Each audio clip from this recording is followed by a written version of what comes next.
Bonjour, bonsoir, je vais vous présenter une vidéo du prince Koumanu Mbetwa et il va nous parler de la génocide intellectuel et spirituel et de la population noire. Et il a crié haut et fort d'arrêter cette génocide culturel, intellectuel et scientifique. Et écoutez attentivement cette vidéo, c'est vraiment instructif.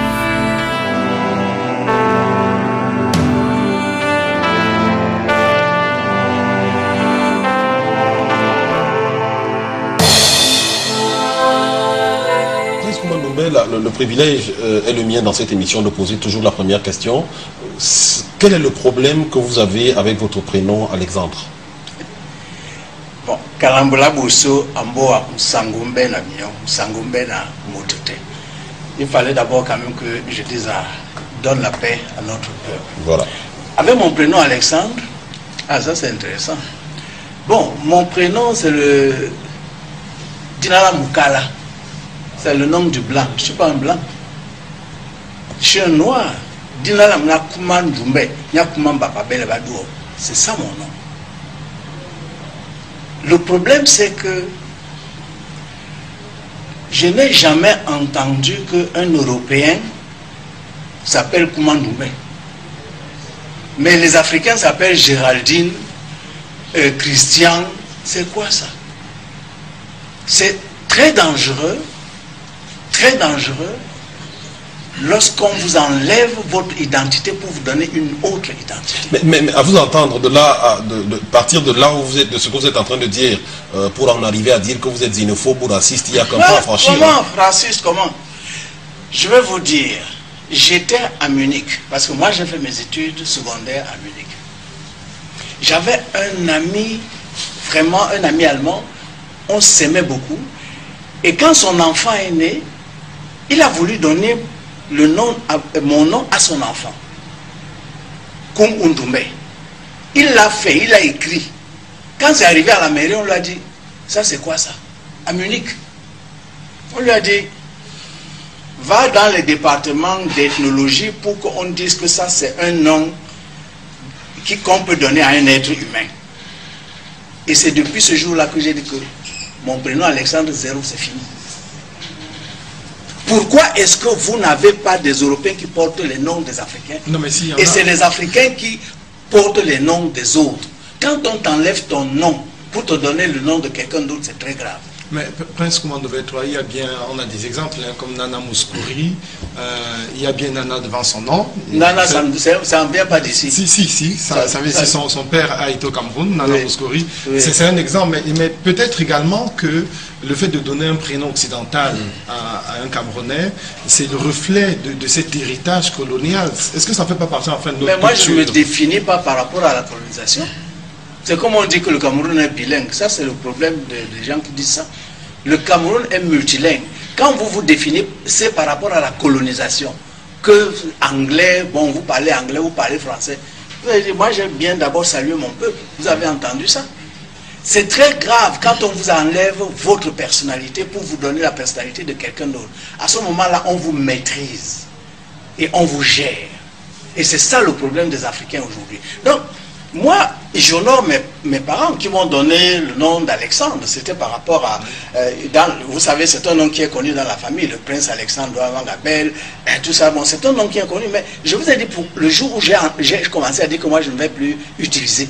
Si mon ami Kugler à Munich avait pu donner mon nom à son enfant et on met ça dans son état civil, je ne pense pas que j'aurais eu cette réaction. Mais vous semblez vous opposer à l'Occident ou à l'occidentalisation, pourtant vous dispensez des enseignements en français, en anglais et en allemand. Pourquoi quand vous allez dans les universités occidentales, vous n'imposez pas de dispenser les savoirs dans votre langue vernaculaire? Mais je n'ai pas besoin d'aller enseigner le Douala à Lyon.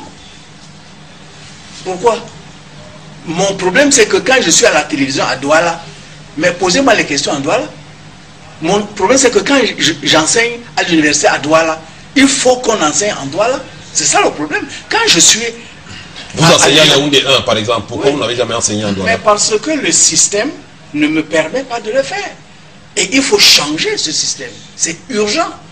Quand j'enseigne à Lyon, j'enseigne en français. J'ai enseigné à Lyon pendant longtemps avant de venir enseigner à Yaoundé. Quand je vais chez leurs voisins, les Allemands, à Berlin, quand j'enseigne là-bas, quand j'enseigne les sciences politiques à Berlin, est-ce que j'enseigne ça en français? Est-ce que j'enseigne ça en Douala? J'enseigne ça en allemand, dans leur langue. Quand on t'enlève ta langue, c'est qu'on t'a enlevé ton âme. Et quand on t'a enlevé ton âme, c'est que tu es fini. On t'a fini. Mais je ne dis, ça comprenez-moi bien, je ne dis pas que je suis contre les autres langues, non. Mais sois d'abord toi-même. Maîtrise d'abord qui tu es. Honore tes ancêtres qui t'ont accueilli sur cette terre. Bon, le reste, après, tu peux maintenant t'épanouir. Je m'épanouis, j'écris des livres en allemand, non? J'ai écrit 13 livres en langue allemande. J'ai écrit plus de 30 livres en langue française. Je suis à l'aise, mais je maîtrise bien mon Douala natal. C'est de ça qu'il s'agit.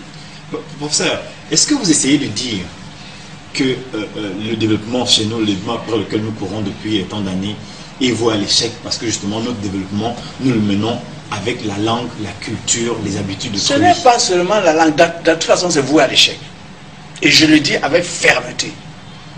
Tout ce que les Africains ont fait là, c'est voué à l'échec. Tant que nous n'avons pas récupéré nous-mêmes, tant que nous ne sommes pas nous-mêmes, tant que nous ne maîtrisons pas notre pensée. Toi tu veux faire avec la pensée des autres. Il a conçu sa pensée pour te maîtriser et toi tu es là-dedans. Les diplômes qu'on donne là, vous croyez que ça a une valeur? Je suis professeur d'université de rang magistral.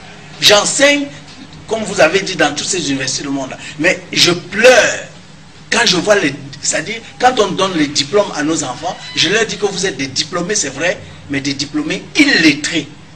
Vous pleurez également pour vos diplômes? Pardon? Vous pleurez également pour vos diplômes? Les miens? Oui. Moi, je vous dis que mon premier livre que j'ai écrit, c'était en langue douala, hein? Ce n'était pas en allemand.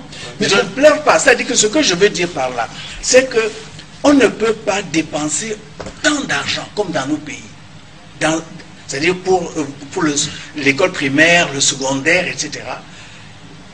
Et l'essentiel du savoir qu'on transmet est un savoir que les autres ont conçu pour vous. C'est très dangereux. Mais Prince Koumandoumbé, justement, moi je reviens sur je continue sur la même lancée que Blando. Vous êtes formé dans le même moule. Vous avez été formé, vous faites votre cycle, vous commencez votre cycle primaire au Cameroun en langue française. Vous arrivez en Allemagne à l'âge de 13 ans. Vous faites tout votre lycée là-bas, tout votre supérieur, tout votre secondaire. Non. J'ai fait juste mon lycée.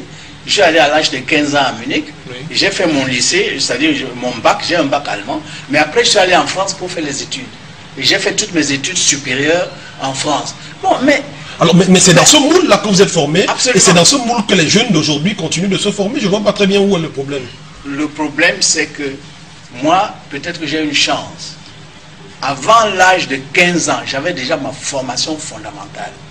Chez moi, ici à Douala, à Bonabé. Je suis né prince et on m'a formé. Avant de partir, j'étais déjà formé. Ce n'est pas à l'école officielle là que on m'a donné ce qu'on devait me donner. Ce n'est pas à l'école officielle. Oui, mais c'est normal, vous étiez prince, vous étiez... Oui, professeur, quand tout à l'heure vous avez dit, malgré nos diplômes, nous sommes illettrés, ça veut dire quoi? Ça veut dire que un jeune homme, par exemple, a un diplôme de sciences politiques ou un diplôme de droit. L'université de Yaoundé, l'université de Douala, tout ce que vous voulez. Mais il est ignorant sur les systèmes politiques qui ont géré le Cameroun avant la colonisation. Ça veut dire quoi? Hein? Il va gérer quoi? C'est-à-dire qu'il va vous donner les modèles qui sont dans ces livres, mais des modèles qui viennent de France. C'est-à-dire, oh, la France a son histoire. C'est-à-dire son évolution. L'Allemagne a son évolution. Quand toi, tu dis que voici mon diplôme de sciences politiques au Cameroun, et tu ne peux rien dire sur le système politique même, si tu es Douala ou Bassa ou Fulbert, tu ne peux rien dire là-dessus. Mais tu es un illettré et tu es un danger pour ton pays. Oui, mais vous subodorez parce que quand on fait des études pareilles, il va sans dire que cet étudiant-là a certainement des connaissances sur le système politique qui ont... Pourquoi est-ce que le français ne sait rien sur nos systèmes politiques et que nos jeunes ici, eux, ils savent tout sur le système politique de la France. Mais on devrait être heureux de cela, de cette richesse culturelle, oui, puisque ça fait un enrichissement. On connaît ce qui s'est passé au Cameroun, on connaît ce qui se passe également en France, on est enrichi de tous ces savoirs-là. C'est-à-dire que heureux, c'est si, par exemple, ce monsieur-là, ce juriste ou cet économiste, etc., c'est très bien tout ce qui s'est passé chez lui. Et il sait aussi, mais il ne sait pas. Prenez un économiste. Je donne souvent cet exemple. Oui. Yaoundé, Ngaoundé, tout ce que vous voulez. Un économiste camerounais. Il va vous sortir les théories de Keynes, de tous ces gens-là. Et il ne sait même pas. Il ne sait même pas que quand les Blancs sont venus ici, nous avions notre propre monnaie. Et qu'un crew camerounais dans cette ville de Douala valait 20 marques allemands. On ne lui apprendra même pas ça à l'école. Alors, mais il a un diplôme, il est docteur en économie. Et vous croyez qu'un Français qui est docteur en économie ne connaît pas l'évolution de tous les problèmes économiques de son pays? C'est là où je dis qu'il y a quelque chose qui cloche. C'est valable pour les médecins également. Mais pour tout le monde. Mais un médecin ici, en réalité, on lui apprend ce qu'il faut faire pour prescrire des ordonnances pour qu'on aille acheter ce qui vient de l'extérieur. Mais la médecine, l'Afrique a excellé en médecine. Prenez les plantes médicinales que nous avons ici. J'ai toujours donné cet exemple. Le Cameroun est le pays au monde qui a les 3/4 des plantes médicinales qui existent dans le monde. Il apprend ça quand il fait sa médecine. Ou le pharmacien ici, il apprend ça. Il n'apprend pas. Il apprend ce qu'on fait là-bas. Et alors, ce qu'il fait là-bas, il faut maintenant les machines qui viennent de là-bas pour que ces machines, on ne les fabrique pas. C'est-à-dire que si on ne base pas la science, c'est-à-dire que le savoir d'un pays, l'héritage scientifique d'un pays, si vous ne basez pas ça pour faire tout le reste, vous n'irez nulle part. Et je rappelle qu'en 2011, et c'est scandaleux, 80% des livres scolaires, pour ne pas dire des livres tout court, sont importés. Vous croyez que ces gens-là, ces livres-là, c'est pour vous? Prenez le théorème de Pythagore, n'est-ce pas? Nous tous, on a appris ça à l'école. Le théorème de Pythagore, le théorème de Thalès. Quel mensonge! Est-ce que c'est Thalès, est-ce que c'est Pythagore? Ce sont des gens qui sont venus en Afrique. Dites-nous ça, expliquez-nous ça. Mais oui, ce sont des gens qui sont venus en Afrique et qui ont appris pendant plus de 30 ans, pour certains, qui ont appris, comme nous, aujourd'hui, on envoie nos enfants faire les études aux États-Unis, en France, etc. À l'époque, c'est eux qui envoyaient leurs enfants ici. Pythagore et Thalès sont venus ici, ils ont appris des choses que nous, on appliquait depuis 3000 ans. Et maintenant, l'enfant camerounais, lui, il va apprendre que le théorème de Pythagore. Mais quand même, il faut arrêter ces bêtises. Et moi, je le dis en tant qu'homme de sciences, professeur de rang magistral, il faut arrêter ça, et urgemment. Alors, aujourd'hui, moi je voudrais savoir, qu'est-ce que vous avez fait, vous, à votre niveau, pour transmettre tout ce que vous savez sur cette richesse culturelle et scientifique africaine aux générations qui suivent. Parce que je reviens sur le fait que vous dispensez quand même des cours dans des universités européennes, et il ne me semble pas que quand vous arrivez là-bas, vous leur tenez le discours que vous nous tenez ce soir. Moi, Koumandoumé, mes étudiants à Lyon 2, mes étudiants à l'université de Berlin, bon, Lyon 2 c'est vieux, parce que j'ai quitté Lyon 2 en 1979. Hein, c'est en 1979 que j'ai quitté Lyon 2 pour intégrer l'université de Yaoundé 1. À l'époque, c'était l'université de Yaoundé tout court. Bon, mais j'ai quand même enseigné pendant 10 ans à l'université de Berlin. Mes étudiants à l'université de Berlin, je vous assure, on peut dire que ceux qui ont brillé sont, entre guillemets, plus africains que des Africains, pour rire un peu. Si vous allez sur le site internet d'Afrique à venir d'aujourd'hui, le site d'internet d'Afrique à venir, ce sont mes anciens étudiants allemands qui gèrent ce site internet. Et quand vous allez là-bas, vous ne pouvez pas vous imaginer que ce sont les Blancs qui gèrent un site internet comme ça. Donc, pour moi, le problème n'est même pas, il ne s'agit pas de l'Afrique en tant que telle. Il s'agit de la vérité scientifique. Et il s'agit, si vous voulez, d'un déclic qu'il faut pour l'humanité. Mais, s'il vous plaît, je crois qu'il y a des choses dont, non, il faut qu'on arrête le mensonge au niveau scientifique. Parce que ce que Paul Mahel dit là, c'est très très important. Est-ce que vous pouvez vous imaginer que, bon, disons que cette terre qui a, c'était comme un seul continent, mais qu'il y a 135 000 années, disons que les continents se sont séparés, et le continent africain, n'est-ce pas, s'est formé depuis 100 millions d'années. Mais la chose la plus importante est que vraiment, où je me dis, mais qu'est-ce qui se passe? L'être humain tel que nous sommes là, qu'on appelle le Homo sapiens, existe depuis 150 000 ans. Mais il était noir, il n'y avait pas de blanc, il n'y avait pas de jaune. Et les blancs, on a commencé à avoir des blancs il y a à peine 22 000 ans. Mais quand un Africain lit sa Bible, il dit que Adam et Ève croient que c'est un blanc, il voit que c'est un blanc. Oh, l'humanité entière était noire jusqu'à il y a à peine 30 000 ans, 22 000 ans. Mais est-ce qu'on apprend ça? Vous apprenez ça dans vos écoles? Votre problème, c'est quoi? Votre problème avec les races, c'est quoi? Parce que c'est pas un problème de race. Il paraît presque que dans les prochaines années également, l'humanité sera toute bleue.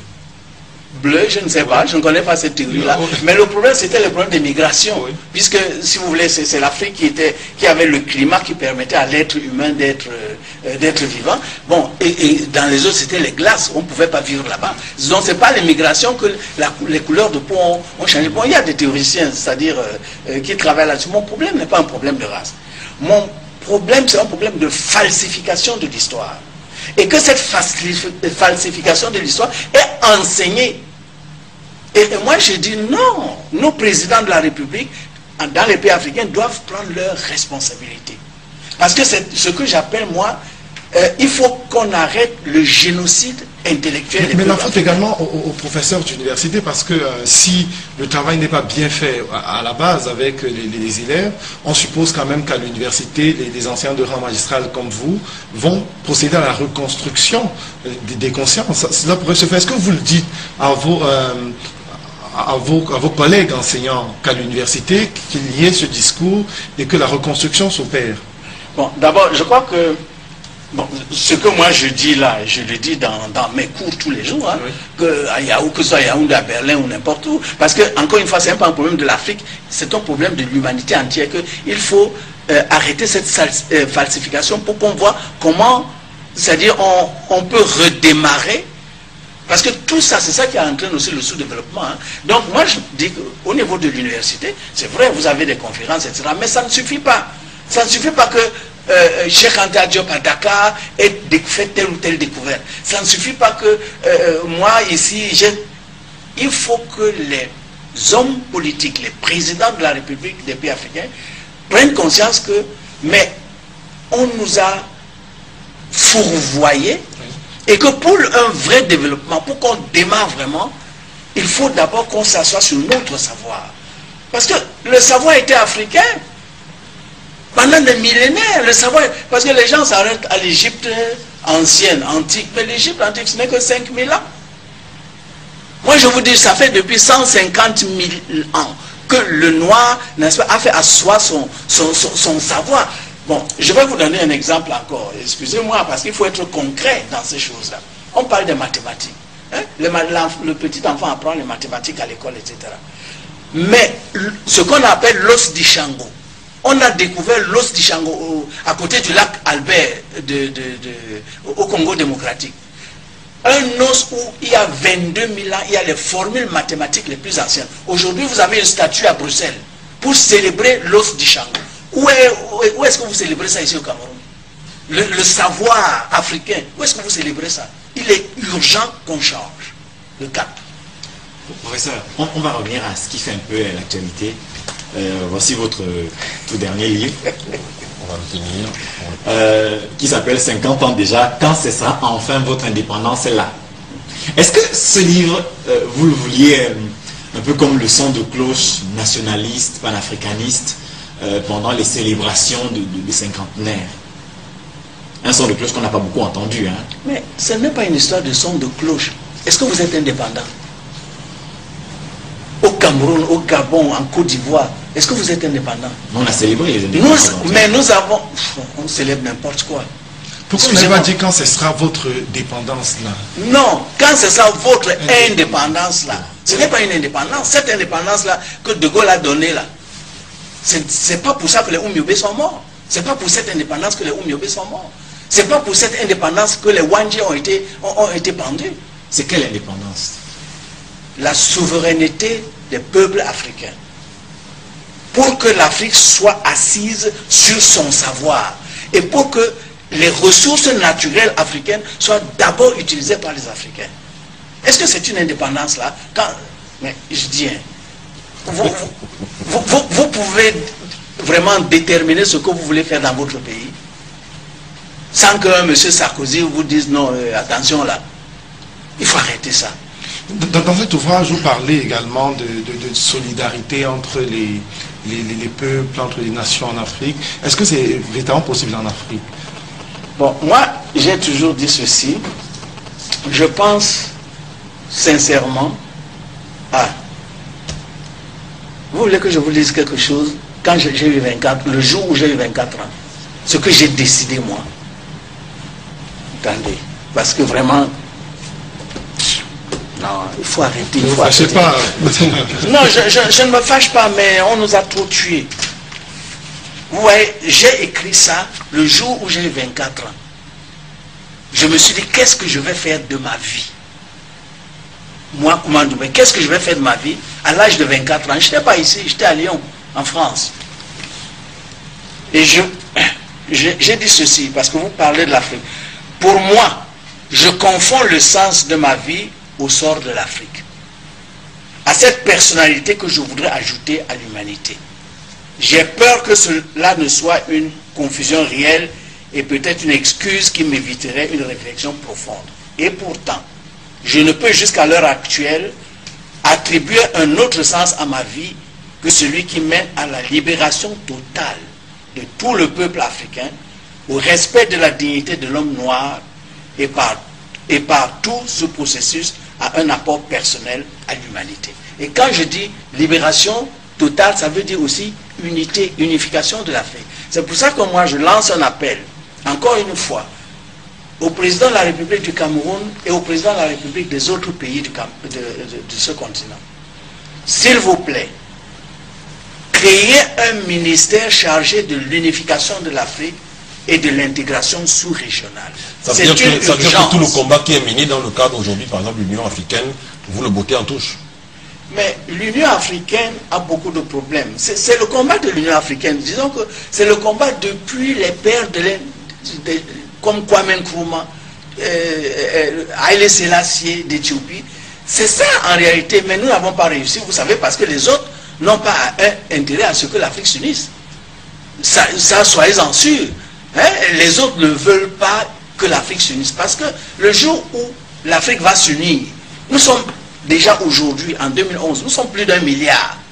Imaginez-vous ce milliard d'Africains maintenant avec un gouvernement fédéral ou central. Mais les autres vont encore pouvoir faire comment? Pour pouvoir venir et prendre ce qu'ils veulent quand ils veulent. C'est ça l'enjeu. Et vraiment, moi, comme vous observez, comme c'est dans dernier, que l'Union africaine montre une vraie réticence à suivre le temps dans son expédition en Libye. Est-ce que pour vous c'est un espoir ou alors simplement un syndicat de chefs d'État qui vient au secours de l'un d'entre eux en difficulté? Vous savez, non. Il faut lire l'histoire. En 1884, les Européens se sont réunis à Berlin. En réalité, il s'agissait de quoi? Ils disaient il fallait que sur le fleuve Congo on puisse... En réalité, en 1884, ils ont réuni leurs forces pour orienter cette agression contre l'Afrique. Parce qu'ils se sont dit, si chacun va en rang dispersé, ils ne vont jamais maîtriser l'Afrique. Or, ils ont besoin de toutes ces matières premières africaines-là. Aujourd'hui, qu'est-ce qu'on fait en Libye? Ce qui est bizarre, c'est que c'est encore à Berlin que l'OTAN s'est réuni pour encore unifier leurs forces, pour agresser. Mais c'est scandaleux. Ils nous parlent de liberté. Vous avez depuis quand est-ce que les Européens se sont souciés du sort des Africains pour venir sauver les Africains? Donc quand il faut qu'on décrypte le langage. En 1884, ils disaient que c'est pour nous apporter la civilisation. C'est pas ce qu'on disait. Ils nous ont apporté la civilisation jusqu'aujourd'hui. Ils nous ont déviés de nous-mêmes. Et aujourd'hui, il s'agit de prendre nos ressources, quel que soit le cas. C'est ça qu'on fait en Libye. Il faut absolument qu'ils maîtrisent, parce que, vous savez, il faut que les Africains sachent lire ce qui est en train de se passer. Quand un pays africain est déjà très grand, il faut le fragiliser, il faut essayer de couper. On a vu ce qui s'est passé au Soudan. Le Soudan était trop grand, il fallait couper. La Libye, maintenant, avec toutes ces richesses-là aussi, il faut déstabiliser. Et c'est pour ça que je dis, quand ce sera enfin votre indépendance là, et l'union de l'Afrique, c'est une urgence. Si on veut donner une chance à nos enfants, l'unification de l'Afrique est une urgence. Comment peut-on faire pour que cette Afrique s'unisse entièrement?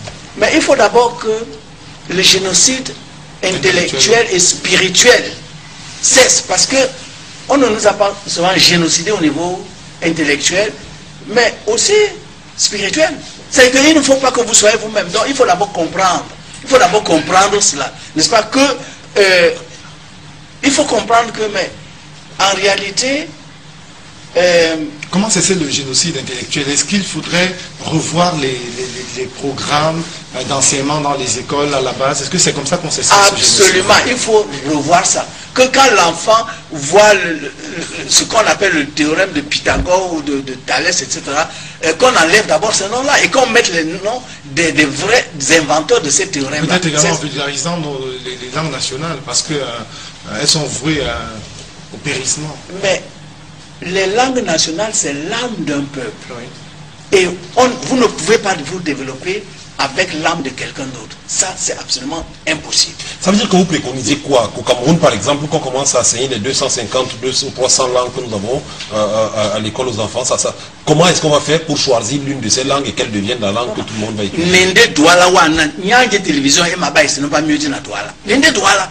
Parce que nous nous adressons à un public relativement large, qui n'est pas constitué que des gens originaires des berges du Vouri. Je dis, est-ce que en France, vous croyez que le français qu'on parle là aujourd'hui, c'est ça qu'on parlait en France? C'est pas ça qu'on parlait en France. Il a fallu que des gens comme Napoléon prennent une décision, que c'est ce français-là que tout le monde va parler. C'est ce qui s'est passé. Quand vous prenez la langue allemande qu'on parle aujourd'hui, est-ce que c'est ça qu'on parlait? C'est pas ça. La langue qu'on va choisir. Mais ce sont des processus politiques, il faut des volontés politiques et des décisions politiques. Moi, je ne dis pas que au Cameroun, il faut seulement parler là. Nous sommes riches. Et quand on a une richesse, il faut utiliser cette richesse-là. Moi, quand j'étais enfant, j'ai vu que quand des Douala allaient à Ebolva, parce qu'ils étaient affectés là-bas, après 1, 2, 3 ans, les enfants revenaient et parlaient déjà boulot. Oui. Pourquoi est-ce qu'aujourd'hui ce n'est pas possible? Ce n'est pas possible. Parce qu'aujourd'hui, on a institutionnalisé une espèce d'unification qu'il faut seulement... C'est la pauvre. C'est quand vous parlez une seule langue, vous êtes pauvre.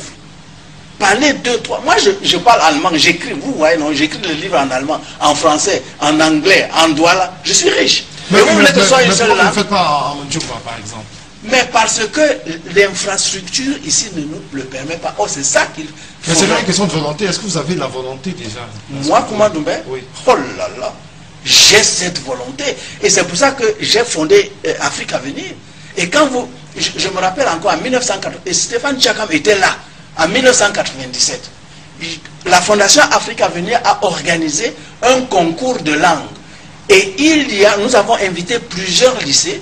Il y a 15 lycées avec 1500 élèves qui ont participé à ce concours. Et chaque enfant faisait le concours dans sa langue.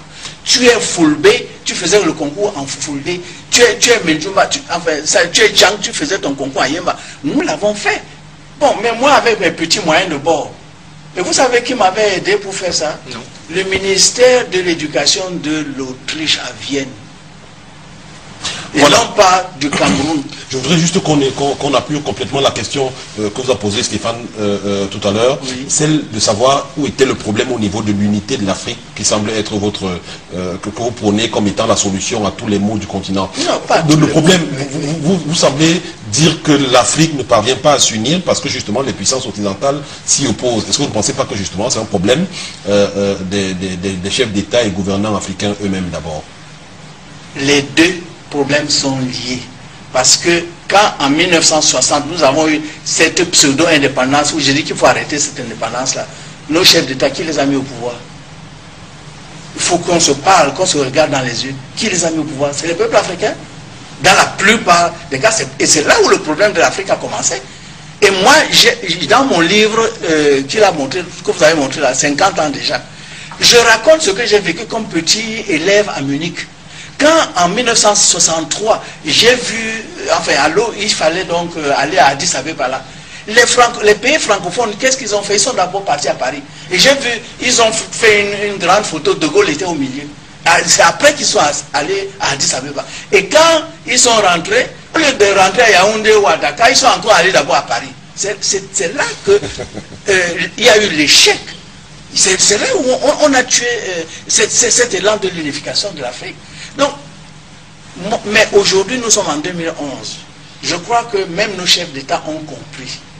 Donc, je crois que eux-mêmes, ils ont un cœur qui bat quand même pour leur pays. Et il faudrait qu'ensemble, eux et nous ensemble, on puisse tout faire pour que nos pays soient nos pays et qu'on puisse s'unir. Parce que si on n'est pas unis, vous pouvez faire quoi contre l'Union européenne ou bien contre les États-Unis, vous le Cameroun ou vous le Gabon? Vous pouvez faire quoi? On va commencer par cette troisième partie de l'émission avec les contributions de nos téléspectateurs qui ont envoyé quelques SMS. Bravo pour l'invité, hein. Enfin un invité qui comprend et sait mettre en exergue le problème d'identité. On aimerait en avoir comme ça tous les week-ends. J'aimerais savoir comment faire pour obtenir vos livres. Ah, mais nous avons un site internet www.exchange-dialogue, je ne sais pas si ça peut être affiché, exchange-dialogue.com, mais sinon les livres dans toutes les librairies à Douala, à Yaoundé, et dans les kiosques, on peut, ou alors à la Fondation Afrique à venir. Sans l'euro, pourrions-nous atteindre la lumière? Sans l'euro, pourrions-nous atteindre la lumière? Mais on est dans les ténèbres, vous nous dites qu'on est dans la lumière. Bonsoir Prince, pourriez-vous nous aider en mettant ces informations sur un site que les jeunes pourraient consulter? Mais nous avons deux sites qui existent, www.afriqueavenir.com, Afrique Avenir avec C, hein, C-A, et non pas que Afrique avec C, afriqueavenir.com. Donc vous avez tellement d'informations. Et puis le deuxième site de la maison d'édition, c'est Exchange, c'est échange en anglais, Exchange, www.exchange, oui, tiré de 6, dialogue. Voilà. .com.